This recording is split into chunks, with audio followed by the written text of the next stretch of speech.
اسلام آباد سے 90 kilometre M2 motor وے پر نیلا دلہ انٹرچینج آتا ہے۔ یہاں سے تقریباً 4 کلومیٹر بعد ایک گاؤں نیلا واقع ہے۔ جیسے اب گاؤں میں داخل ہوتے ہیں تو ایک مندر کی عمارت سامنے کھڑی نظر آتی ہے۔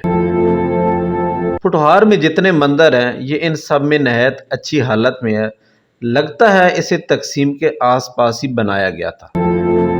لیکن آج اس گاؤں میں آنے کا مقصد آپ کو کسی مندر یا قلعے کی سیر کرانا مقصود نہیں، بلکہ آپ کو یہاں صدیوں سے چلی آئی ایک ایسی داستان سے روشناس کرانا ہے جس کا تاریخی تعلق تو ایران سے بتایا جاتا ہے، مگر مقامی لوگ اسے ایران کے بجائے دریا سواں کے کنارے پر آباد اس گاؤں سے منسوب کرتے ہیں۔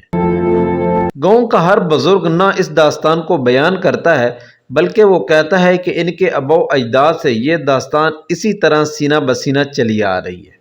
ہمارے ساتھ آج جو ہے نیلا کے موجود ہیں شخصیت ماسٹر محمد دریس صاحب۔ وہ تاریخ پہ بڑی ماشاءاللہ مہارت رکھتے ہیں، اور کیونکہ یہ جہاں ہم کھڑے ہیں یہ نیلا کے اندر ہی موجود ہے، اور ماشاءاللہ بڑے ذہین آدمی ہیں۔ اور دوسری طرف ہاتھ لے کے آئے ہیں بڑی محبت دینے والے ہمارے دوست ہیں ماسٹر انتصار کہوٹ صاحب، یہ بھی ہمارے ساتھ ہوں گے۔ تو آئیے ناظرین آپ کو محل بھی دکھاتے ہیں کہ یہ وہ محل ہے جو فرہاد نے تعمیر کیا تھا، نیل بادشاہ نے تعمیر کروایا تھا، اور شیریں کا یہ محل ہے کہ جس نے آج بھی وہ اپنی اوریجنل حالت کے اندر اسی حالت کے اندر قائم ہے۔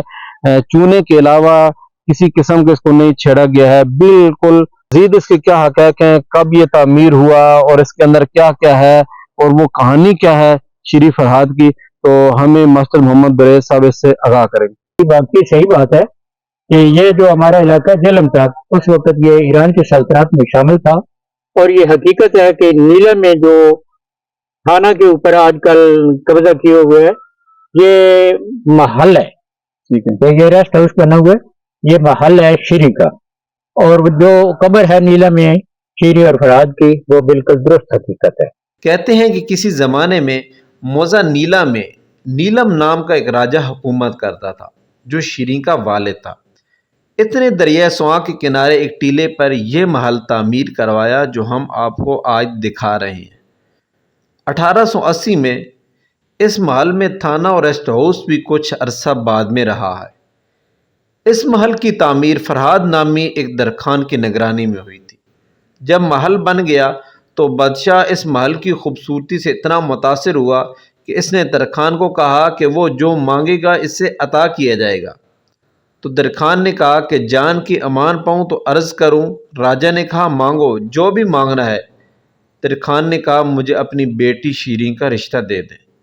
بادشاہ یہ سن کر سہم گیا، لیکن کیا کرتا، بھرے دربار میں وعدہ جو کر لیا تھا، لیکن اندر سے یہ بات بادشاہ کو گھن کی طرح کھانے لگی کہ کہاں درخان اور کہاں میری شہزادی شیریں۔ صاحبان دربار نے بادشاہ کو مشورہ دیا کہ آپ وعدے سے مکر جائے، مگر شاہی غیرت نے یہ گوارا نہیں کیا۔ بادشاہ کے مشیروں نے کہا کیوں نہ اس رشتے کو کڑی شرط سے مشروط کر دیا جائے۔ بادشاہ اس پر رضامند ہو گیا اور فرہاد کو کہلا بھیجا کہ شہزادی نے شرط رکھی ہے کہ یہ شادی تب ہوگی جب تم ایک نہر کھود کر اسے محل کے نیچے سے گزار دو گے۔ فرہاد نے یہ شرط قبول کر لی اور پہاڑوں کی طرف اپنا تیسا لے کر چل پڑا۔ لیکن کہاں تیسا اور کہاں پہاڑ؟ کہتے ہیں کہ فرہاد کو ایک بزرگ ملے، انہوں نے فرہاد کو کہا کہ یہ چھری لے لو اور چلتے جاؤ، نہر تمہارے پیچھے خود بخود چلی آئے گی۔ فرہاد بڑا خوش ہوا اور وہ چھری لے کر نہر سے اپنے محبوبہ کے محل کی جانب چل پڑا۔ کہتے ہیں یہ نظر آنے والا دریائے سواں کا پانی وہی ہے جو فرہاد نہر کھود کے لایا تھا۔ فرہاد جب تھک کر سو گیا تو پانی یہاں چکر کاٹنے لگا۔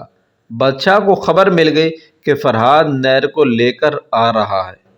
بادشاہ بہت پریشان ہوا، اس نے اپنے مشیروں کو بہت ڈانٹا کہ مجھے رسوا کرواتے ہو تم۔ مشیروں نے کہا آپ ہمیں ایک موقع اور دے دیں، ہم فرہاد سے آپ کی جان چھڑوا لیتے ہیں۔ انہوں نے یہ مشہور کر دیا کہ شہزادی فوت ہو گئی ہے اور اس کی موت پر خیرات کی جا رہی ہے۔ ایک خاتون کو انہوں نے سمجھایا کہ بہت سا کھانا دے کر فرہاد کے پاس بھیج دیا، اسے کھانا پہنچاؤ اور خبر دے دو کہ شہزادی فوت ہو گئی ہے۔ فرحاد کو جب یہ خبر ملی تو اس کے دل پر ایسی چوٹ لگی کہ اس کی روح وہیں سے پرواز کر گئی۔ خاتون خوش ہو کر فوراً دربار میں پہنچی تاکہ انعام و اکرام حاصل کر سکے۔ اسی دوران شیریں کے محل میں کھلبلی مچ گئی کہ سیلاب آ رہا ہے۔ بادشاہ کے اہل خانہ بھی محل کی چھت پر چڑھ کر پانی کا نظارہ کرنے لگے۔ اس میں ایک لاش بھی تیر رہی تھی۔ اس خاتون نے بتایا کہ یہی لاش فرحاد کی ہے۔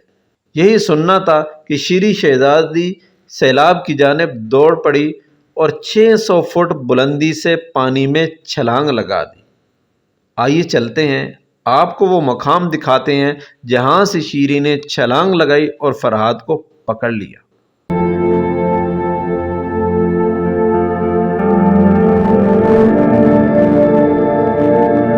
جس جگہ پہ ہم کھڑے ہیں یہ وہ جگہ ہے جس وقت شیریں کو پتہ چلا کہ فرحاد کو پانی نے اٹھا لیا ہے، پانی پیچھے سے آیا ہے اور فرحاد کو جو ہے وہ لے کے آ رہا ہے اور فرحاد جو ہے پانی کا نشانہ بن چکا ہے۔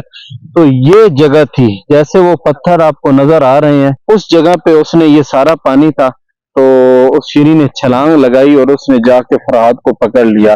اسی حالت کے اندر جو ہے وہ دونوں کی وہ وفات ہو گئی۔ لوگوں نے دونوں کی لاشیں نکال کر انہیں دریائے سواں اور نالا پنہارن کے سنگم پر ایک بلند ٹیلے پر دفن کر دیا۔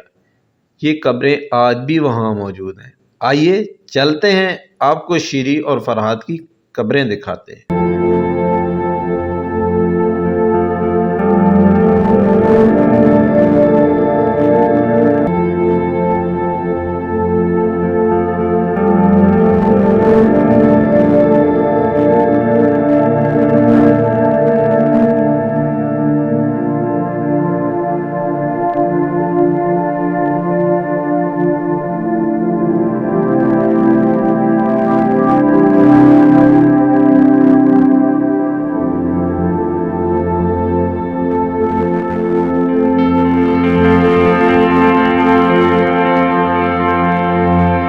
یہ وہ قبریں ہیں، لیکن یہ 1970 میں جو ہے یہ دوبارہ ان کو جنازہ پڑھ کے تو دفنایا گیا ہے۔ پہلے ان کی قبریں اس جگہ پر تھیں، وہ سامنے آپ کو پتھر نظر آ رہے ہیں، لیکن یہ قبریں ننگی ہو گئی تھیں۔ اچھا ٹھیک ہے نا، وہ پہاڑی گرنے کے ساتھ نا یہ قبریں ننگی ہو گئی تھیں، پھر ان کو نکال کے جنازہ کرا کے تو پھر دفن کیا گیا۔ اس ساری کہانی کا نچوڑ یہ نکلتا ہے کہ فرحاد نے جب شیریں کے لیے اپنے نکاح کا پیغام شیریں کے والد نیلم بادشاہ کو بھیجا، بادشاہ نے ریجیکٹ کیا۔ اسلام کہتا ہے کہ تمہارے پاس جب کوئی ایسا شخص نکاح کا پیغام لے کر آئے جس کی دینداری اور اخلاق سے تم مطمئن ہو تو اس سے نکاح کر دو۔ اگر ایسا نہیں کرو گے تو زمین پر فتنہ اور فساد برپا ہوگا۔ تو دیکھ لیجئے، شیریں اور فرحاد کا نتیجہ آپ کے سامنے ہے۔